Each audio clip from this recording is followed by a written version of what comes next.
So, I'm not really one to buy into the whole ghost thing. I mean, I get it. People love a good scary story. My daughter, Mia, is obsessed with them. True crime, haunted places, urban legends. If it's creepy, she knows it. She'll sit for hours watching documentaries, reading books, or scrolling through forums, diving deep into all the spooky stuff out there. I've always humored her, but I don't believe in it. I always told her it's all just stories. But that was before last Christmas Eve. I don't even know where to begin. All I know is that it changed everything for me. I've been a mechanic for over 15 years. Christmas Eve was supposed to be a quiet night at the shop. I was working late, trying to finish up a few jobs before we closed for the holiday. It wasn't that busy, but I'd gotten a call around 6 p.m. about a car breakdown on some remote road a few miles out of town. Normally, I wouldn't have bothered with it since the shop was about to close, but the woman on the other end of the phone sounded pretty frantic. I figured I could knock it out in an hour and be home in time for dinner with the family. When I arrived, I found the car exactly where she said it would be, on a dirt road surrounded by trees, and the snow was starting to fall by then. I parked behind her car and walked up. There she was, a woman in her late 30s or early 40s, standing next to the car, tears on her face. She was wearing a heavy coat, scarf, and boots. Typical winter wear, but something about her demeanor made me feel concerned for her. She was crying hysterically as if someone died in her family. She explained that her car had just died on her. She said she was stranded, and with the snow coming down harder, she was worried about being stuck out there. I felt bad for her, so I offered to take a look. I popped the hood and got to work. I could feel the snowflakes hitting my face as I worked under the dim light of the car's engine bay. I didn't have a lot of time to figure out what was wrong, but I gave it a shot. The woman just stood there, staring off into the distance. It was weird. Normally, when people are stuck, they're talking to me, asking questions or trying to help. But she wasn't saying anything. She was just staring. I didn't think much of it at the time. Maybe she was just freezing and worried. After about 10 minutes, I couldn't get the engine started. I wasn't 100% sure what the issue was, but I could tell it was something serious. I told her it wasn't going to be fixed right there, but I could help get her back to town if she'd wait in the car for a bit, while I figured out what to do. But when I turned to look at her again, she was gone. I mean, just gone. 1 minute she was standing right there by the car, and the next, nothing. The snow was falling heavier now, so maybe she had gone back to the car, but I didn't hear anything. No door opening, no footsteps in the snow. I called out for her, thinking she might have gotten cold and gone to sit in the car, but there was nothing. No sign of her anywhere. I waited for a good 10 to 15 minutes, but she didn't come back. By now, I started getting annoyed. It was late, and I was about to be done for the night. I texted one of my coworkers, Tom, who was about to leave the shop. I asked him what I should do. He told me to leave a bill on the car and head back since it was Christmas Eve, and we were closing up in just a few minutes, so I did that. I left the bill under the windshield wiper and decided to head back to the shop. Tom and I closed up the shop and left for the night. As I drove home, I decided to go back to the car to check if the woman came back. When I went there, the car was also gone, so I figured the woman had come back, got in her car, and left. But as I drove home, I passed a cemetery that was a few miles down from where she was at. I saw something that I would never forget. There was a figure standing in the snow, just standing there staring. At first, I didn't think much of it. Maybe someone else was stranded, or a kid was playing in the snow, but as I caught a better view, I realized it was her, the woman I had just been helping, the same one standing by the side of the road. She was standing in the cemetery, looking right at me. I couldn't explain it. I didn't stop. I didn't slow down. I just kept driving, hoping that if I looked back, I'd see nothing.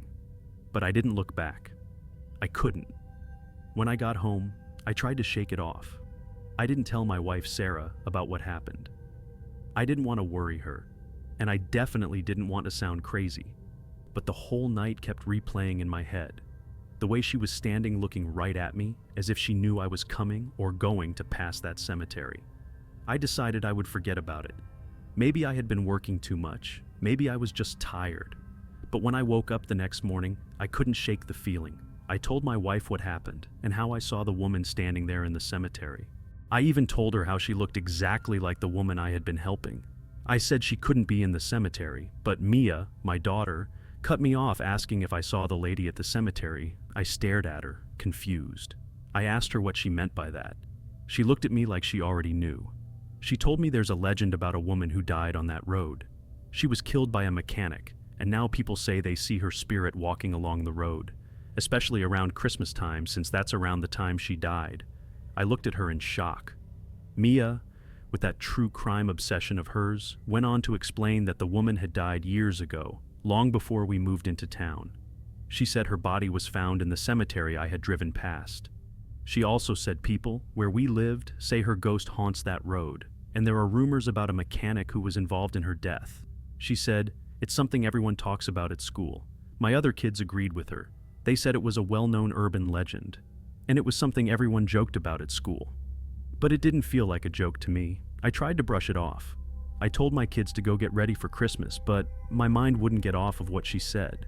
So I decided to do some research. I sat down at the computer and Googled the road and the cemetery. I found articles, old news reports, and even some local forums talking about the same thing. It turns out Mia was right. There was a woman who had died on that road years ago, and she had been killed by a mechanic who worked in town. And the most chilling part, the woman in the photo I found from the old report looked exactly like the woman I had tried to help. I don't know what to think anymore. I've never believed in ghosts. But after that night, after everything I saw, I'm not so sure anymore. The way she just disappeared, me coming back to see the car gone when it couldn't even start, the woman at the cemetery looking identical to the woman on the side of the road, and now multiple articles about her that match everything I experienced. I haven't driven down that road since.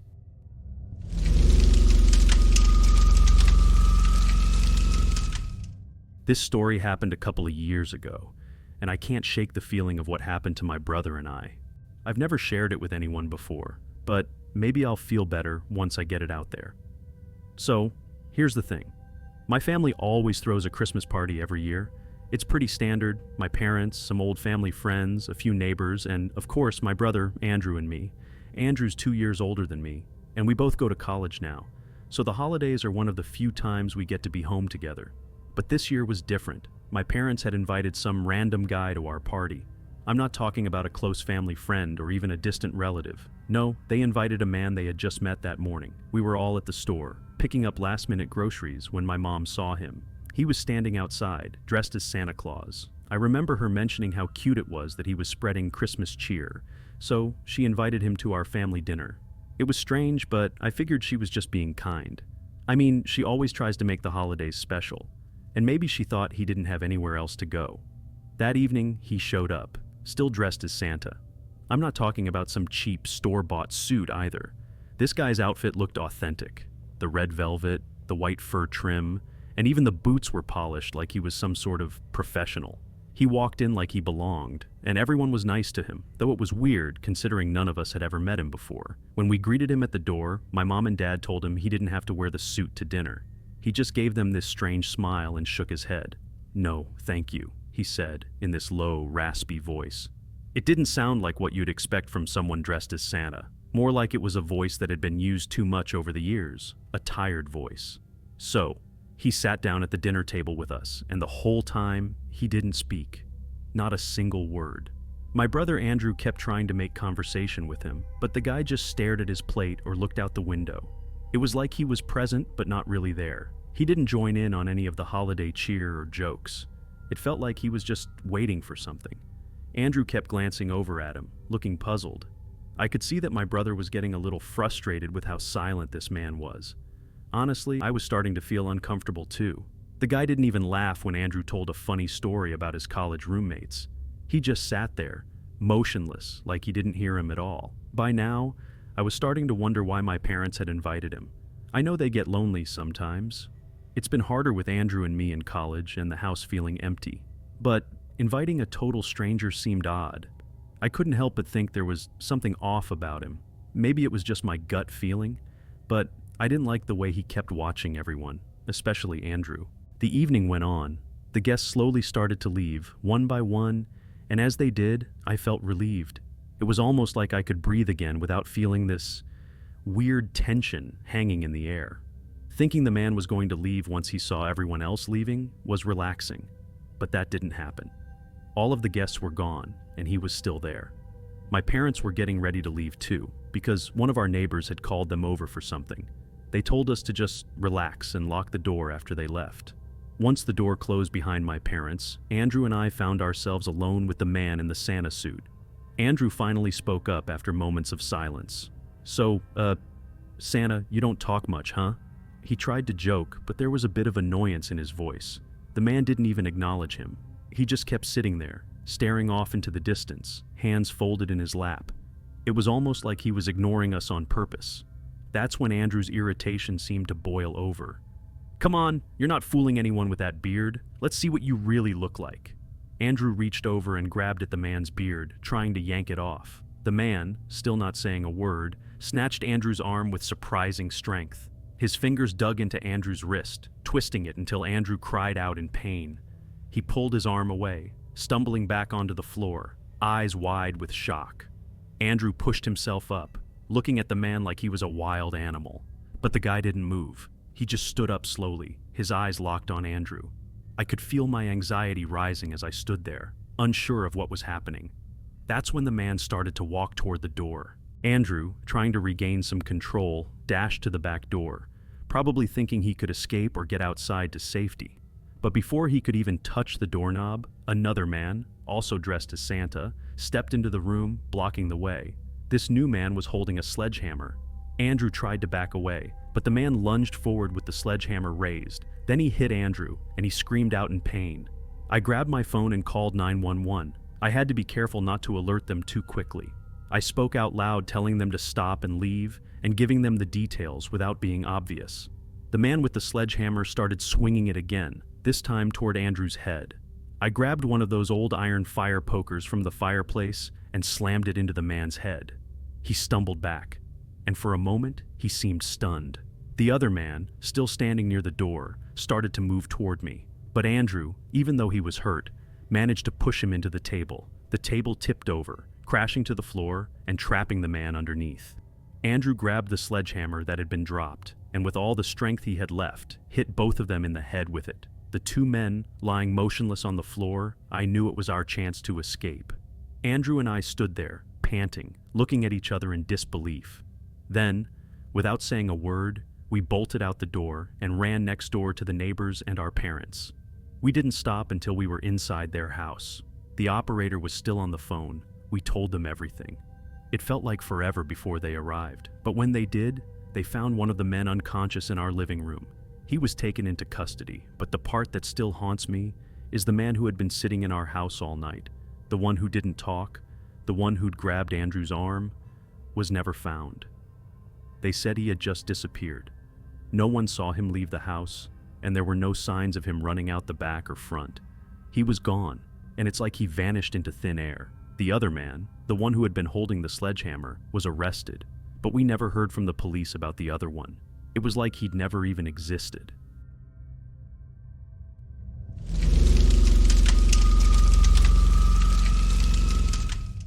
This story happened back in the 90s when I was still pretty young. For backstory, my family owns a restaurant, which might not sound all that interesting on its own, but the thing is, my parents didn't start with much. They came to America with practically nothing, just a dream of a better life. Like so many other immigrants, I can remember how hard it was for them when we first moved here, struggling to make ends meet, learning the language and figuring out how everything worked in this new country. But somehow, through all the obstacles, they managed to open a small restaurant, and that restaurant, over the years, grew. Thanks to a lot of hard work, and with the help of another immigrant family who owned a chain of restaurants here, my parents eventually became millionaires. From being poor, barely scraping by, to becoming wealthy. Well, it's the kind of success story you hear about, but you never really think could happen to you. I've got 3 siblings, Antonio, Maria, and Daniela. I'm the second boy and also the youngest. We all grew up in that restaurant, helping out in any way we could. But as we got older, we all moved on to our own things.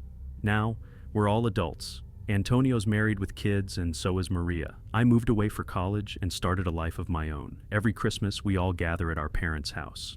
They have this huge mansion now, 9 bedrooms and a massive living room where we all gather to play games or watch movies. They always want the whole family to come over. It's their way of celebrating with all their kids and grandkids at once. And even though we're all grown, it's still nice to come together. They like having everyone there, especially since it's one of the few times all their kids and grandkids are under the same roof. So, this Christmas was no different. We had the whole family over. The place was packed with kids running around, presents piled up under the tree, and everyone playing Christmas games in the living room. It was a normal, happy holiday, until it wasn't. It was about 9 p.m. on Christmas Eve. Everyone was in the living room, laughing and joking. The kids were playing a game, and the adults were sipping wine or chatting by the fireplace. My niece, Maria's youngest, ran over to us, saying, "Someone's at the door." We all thought it was just one of the neighbors, or maybe someone delivering a late gift. Nobody thought much of it. The thing is, the door was way across the house, on the other side from the family room.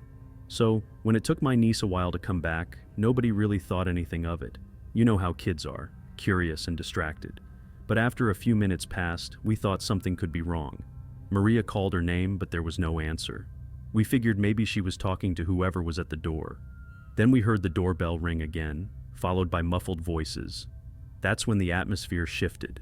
Everyone stopped talking, and there was this silence that hung in the air. I don't know why it happened, but I felt my stomach tighten like something was wrong. I glanced over at my parents. My mom had this worried look on her face. My dad was staring at the hallway like he was expecting something. Maria's husband got up to go check on their daughter, but then, out of nowhere, 4 men dressed in ski masks and holding guns rushed into the room. My niece was in one of their arms, like a rag doll. One of the men threw her toward the center of the room, and she hit the floor with a cry. I don't know how to describe it, but it felt like time stopped. For a second, it was like I was outside of my body, just watching in horror. My dad tried to rush over to her, but one of the men immediately pointed a gun at him. The man hollered at him to stay back. I saw Antonio's face go white. Without thinking, he stepped forward, maybe trying to protect my niece, or just out of instinct. But one of the men aimed at Antonio's foot and fired. The shot rang through the room, so loud it felt like the walls shook. Antonio collapsed to the ground, clutching his foot in agony, blood starting to gush out. The man with the gun said they were there for the money. They told us to give them what we got, or they were going to kill him. With Antonio's life at stake, we all did what he said. We moved to one corner of the room, huddling together. My mom was crying, my dad looked helpless, and everyone else was on the ground crying. My brother Antonio was sobbing in pain, still holding his bloody foot, but the men just ignored him. The man who shot Antonio motioned for my dad to come with him. He grabbed my father by the arm and walked him to their bedroom. The other man, with the gun still raised, pointed at each of us, telling us to move to a different corner. Another man took us one by one to our rooms to give us anything we had something valuable to give to them. One by one, they took everything we had. Money, watches, jewelry, anything they could get their hands on. The whole time, they kept threatening to hurt us or the kids. My mom was sobbing, and my dad, who had already gone into their bedroom with one of the men, came back into the living room a few minutes later. He had handed over what he could.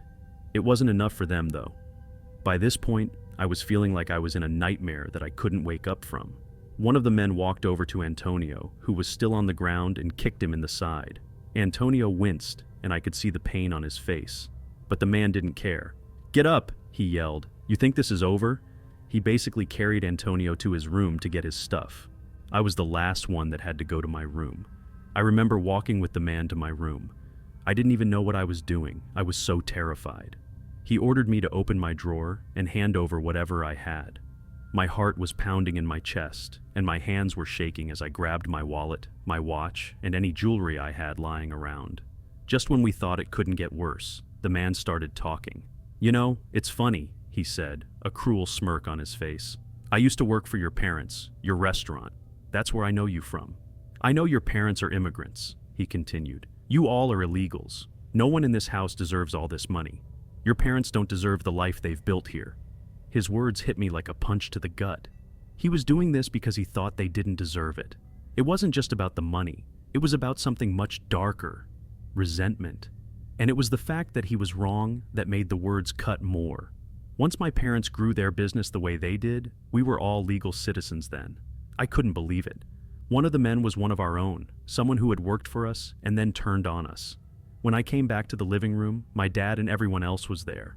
I sat next to my dad and whispered to him what the man said. My dad got upset and started yelling at the man, telling him to reveal himself, and that he couldn't believe someone who he allowed to work for him would do this. Then the man thanked us for the money and shot my dad in the shoulder. After that, they all ran out. My mom instantly called for help while Maria's husband and I were trying to help my dad. The police came soon after, and they caught the men who had done it. They were dumb enough to take one of my dad's cars, and that's how they got caught that same night. They were arrested and charged with attempted murder and burglary. One of them, the man who had worked at our restaurant, admitted it was all his idea. He wanted to take what he thought my parents had gotten unfairly, thinking they were still undocumented. He was angry and bitter about their success. Every year, we remember that night. But even so, we're lucky. It could have been so much worse. We're still together. My parents are safe, and Antonio recovered. But every year when Christmas comes around, I can't help but think about how close we came to losing everything, and how the worst can happen when you least expect it.